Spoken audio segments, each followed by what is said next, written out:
암 진단을 받고 수술을 받았습니다. 그런데 정작 암이 아니었다면 얼마나 황당할까요? 이런 암 오진 피해로 상담을 신청하는 환자가 1년에 수백 명인데 이 피해 구제가 쉽지 않아 소가리를 하고 있습니다. 임성우 기자가 보도합니다. 경기도 분당에 사는 66살 김모 씨는 지난 1월 폐암 수술을 받았습니다. 폐에서 조그만 결절이 발견됐는데 암으로 판정됐기 때문입니다. 그런데 수술 뒤 찾아간 병원에서 청천벽력 같은 이야기를 들었습니다. 네, 폐암 수술을 받고 일주일 후에 외래를 갔습니다. 암이 아니라는 거예요.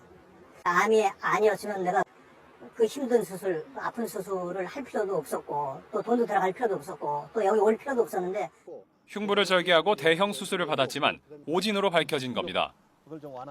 병원 측은 문제가 있었다는 걸 인정하면서도 어쩔 수 없다는 입장입니다. 우리가 항상 오류는 있을 수 있는데 우리가 그 진료 중에서 제일 문제는 암인데 암이 아닌 거로 나타낸 거예요.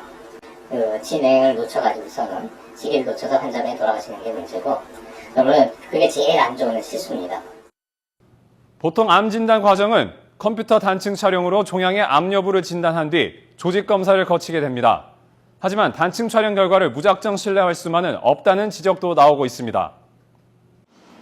김 씨가 1차로 받은 컴퓨터 단층 촬영, 즉 CT 촬영은 폐암 여부를 확인하는 데 우선 이용되는 진단이지만 오진 발생률이 높은 것으로 나타났습니다.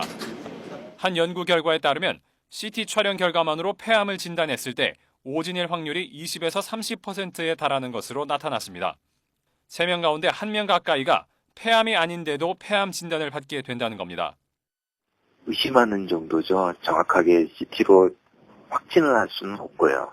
CT로 찍어가지고 그 결절의 모양을 많이 보는데 그거 가지고 속단을 할 수가 없어요. 이 때문에 대부분 병원에서는 CT 촬영 후 조직 검사를 더한 뒤 결과를 놓고 의사들이 토의를 해 수술을 결정하는 과정을 거칩니다. 그렇지만 결절 조직 전체가 아닌 일부에 대한 검사 결과나 사진으로 암 여부를 판단하기 때문에 오진이 발생할 가능성이 있습니다. 환자도 이런 오진 가능성을 안내받은 후에 수술 동의를 하기 때문에 의료사고가 발생해도 병원에 가실이 명백하지 않은 이상 피해 구제를 받기 어려운 상황입니다. 의료상 과실이 있어야 되는데 어쩔 수 없는 범위 내의 것이냐 아니면 의료 과정에서 뭔가 잘못이 있어서 그게 생긴 거냐 그 판단이 참 어려워요. 지난 2011년 한국소비자원에 접수된 암 오진 상담 건수만 500건. 진단 방식의 한계와 수술 과정에 대한 정보 부족으로 암 오진 피해자들의 한숨만 깊어지고 있습니다. YTN 임성호입니다.